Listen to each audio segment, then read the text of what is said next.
President Donald Trump has tested positive for the novel coronavirus just 3 days after he went head-to-head with Democratic presidential nominee Joe Biden in a heated debate ahead of the much-anticipated U.S. polls in November.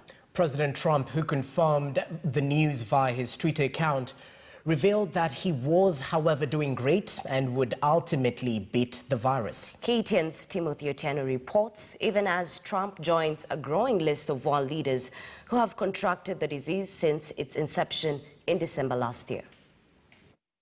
With more than 34 million confirmed cases worldwide and slightly over 1 million deaths reported so far, the deadly coronavirus continues to spread its tentacles across the globe, and world leaders have not been immune to the disease. The virus's latest profound target is the 45th president of the United States, who confirmed that he too had contracted the virus, which emanated in Wuhan, China, sometime in December last year.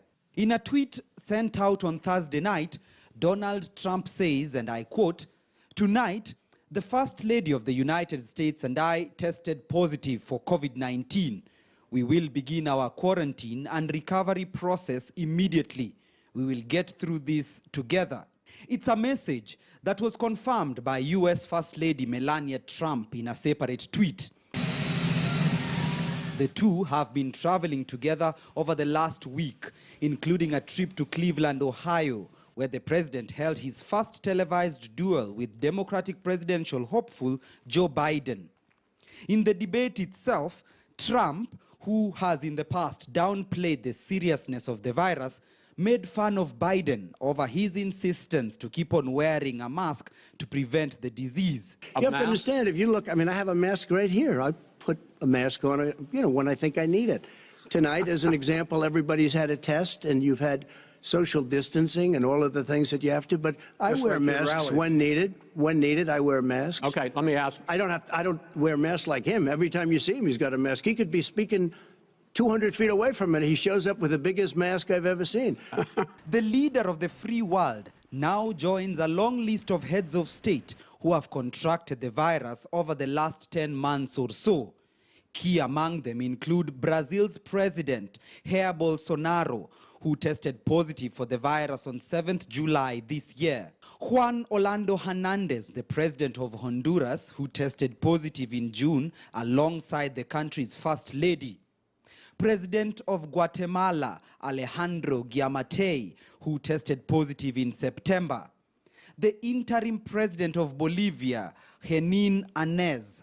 Luis Abinader, the head of state for the Dominican Republic.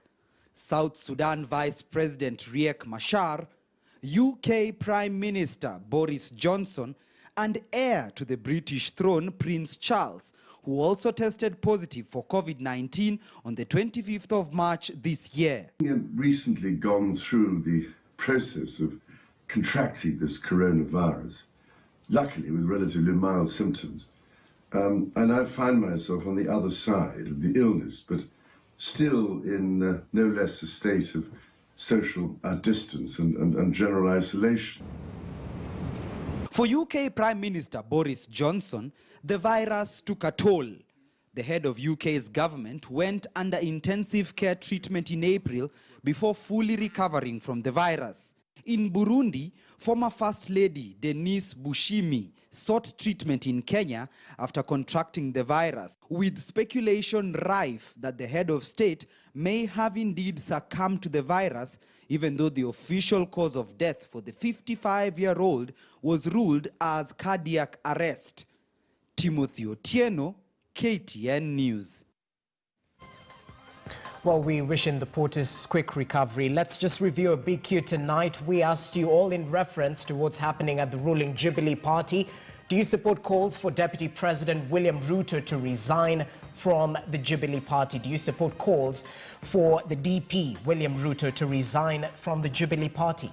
22155 is the SMS line. Send your views, or you can use our Twitter handles at Ashley Missouri, at the Jesse Rogers, at KTN News KE. The hashtag to use is Friday Briefing. We'll take a short break. We'll be back with more.